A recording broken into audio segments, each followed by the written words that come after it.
गोरखपूरहून मुंबईकडे येणाऱ्या एका ट्रेनमधून एका तरुणीला बाहेर फेकल्याची घटना समोर आली आहे। गुरुवारी कल्याण ठाकुर्ले स्टेशन दरम्यान ही घटना घडली आहे। रेखा नवले असे या 22 वर्षीय तरुणीचं नाव आहे। लेडीज डब्यात एक युवक चढण्याचा प्रयत्न करत असताना पीडित तरुणीने आणि तिच्या आईने प्रतिकार केला, मात्र हा युवक जबरदस्तीने डब्यात घुसला आणि तरुणीला ट्रेनच्या बाहेर फेकलं।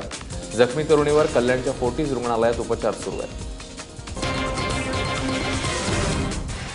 औरंगाबादच्या पाटबंधारे विभागात लिपिक म्हणून कार्यरत असलेल्या महिलेने विहिरीत उडी घेऊन आत्महत्या केल्याची घटना समोर आली आहे। शुक्रवारी पहाटे सातारा परिसरातील पृथ्वीनगरात ही घटना घडली। रसिका फड यांनी आपल्या हाताच्या नसा कापून आपल्या 9 वर्षाच्या मुलीसह विहिरीत उडी घेतली, मात्र सुदैवाने त्यांची मुलगी वाचली आहे। रसिका यांचे पती करमाड इथल्या राजीव गांधी महाविद्यालयात प्राध्यापक आहेत। सासरच्यांच्या छळाला कंटाळून आपल्या मुलीने आत्महत्या केल्याचा आरोप रसिका यांच्या कुटुंबियांनी केलाय। या प्रकरणी सातारा पोलीस ठाण्यात पतीसह 4 जणांवर गुन्हा दाखल करण्यात आलाय। औरंगाबादमध्ये राहणाऱ्या प्रतीक्षा मोतीराम वाघ या 19 वर्षीय विद्यार्थिनीने रेल्वेखाली उडी घेऊन आत्महत्या केली। प्रतीक्षा अंबाजोगाईच्या शासकीय वैद्यकीय महाविद्यालयात MBBSच्या प्रथम वर्षाला शिकत होती। ही घटना शिवाजीनगर भागात गुरुवारी सकाळी उघड झाली।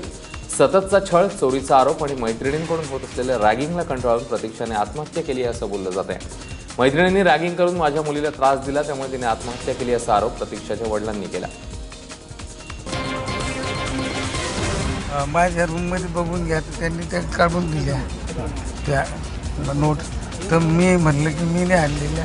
ठीक आहे, मग मी सॉरी मागते म्हणे, पण मी आणलेल्या नाही एवढंच सांगितलं। पण त्यांनी माझा अपप्रचार करण्याचा प्रयत्न केला म्हणे। तिघी चौघी ग्रुपिंग करून रँगिंग टाईप तिला करत होते, पण हिनं आम्हाला कधी सांगितलं नाही। यवतमाळमध्ये कर्जाची मागणी करणाऱ्या एका शेतकऱ्यावर बँक मॅनेजरने कम्प्युटरचा मॉनिटर फेकून मारल्याची धक्कादायक घटना समोर आली आहे। पाटणबोरी गावातील स्टेट बँक ऑफ इंडिया बँकेच्या शाखेमध्ये ही घटना घडली आहे। राजुलवार नावाचा शेतकरी कर्जाची विचारपूस करण्यासंदर्भात पाटणबोरीच्या SBI शाखेत गेला होता। संबंधित शेतकऱ्याने कर्जाची मागणी करताच भडकलेल्या बँक मॅनेजरने संगणकाचा मॉनिटर शेतकऱ्याला फेकून मारला। या घटनेत शेतकऱ्याच्या हाताला जबर मार लागलाय आणि त्यांना उपचारांसाठी दाखल करण्यात आले। दरम्यान बँक मॅनेजर विरोधात गुन्हा दाखल करण्यात आला आणि पोलीस या प्रकरणाचा अधिक तपास करत आहेत। कोल्हापूरच्या CPR रुग्णालयातनं कैद्याच्या पलायनाप्रकरणी 2 पोलिसांचं निलंबन करण्यात आलं आणि त्यांना अटक करण्यात आली आहे। बाबूराव चौगुले आणि मारुती पाटील या 2 पोलीस कर्मचाऱ्यांवर ही कारवाई झाली आहे। पुण्यातील कुप्रसिद्ध मारणे गँगचा सोमप्रसाद पाटील कळंब कारागृहात शिक्षा भोगत होता।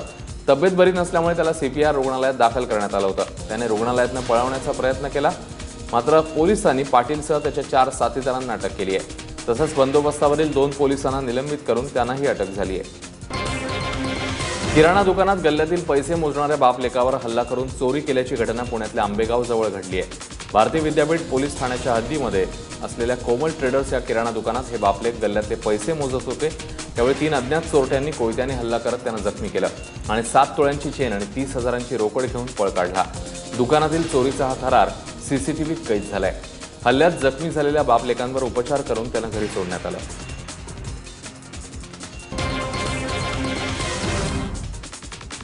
विनयभंगाचा गुन्हा दाखल करण्याची धमकी देत पिंपरी चिंचवडमधल्या 2 महिलांनी रिक्षा चालकाकडून खंडणी घेतली। रिक्षा चालकाच्या तक्रारीनंतर एका महिलेला अटक झाली तर दुसरी महिला फरार आहे। पोलिसांनी दिलेल्या माहितीनुसार वकील शिल्पा शिंदे आणि सराईत गुन्हेगार सारिका थोरात यांनी पोलिसांनी रिक्षा चालकाने आपला विनयभंग केल्याचं सांगितलं आणि पोलीस ठाण्यात आल्यानंतर आपली कोणतीही तक्रार नसल्याचं दोघींनी पोलिसांना सांगितलं। मात्र पोलीस स्टेशनच्या बाहेर आल्यानंतर दोघींनी रिक्षा चालकाकडे 1 लाखाची मागणी केली। घाबरलेल्या रिक्षा चालकाने महिलांना 30,000 रुपये दिले। त्यानंतर रिक्षा चालकाने पोलीस आयुक्तालय गाठलं आणि लेखी तक्रार दिली। त्यानंतर या महिलांचं बिंग फुटलं।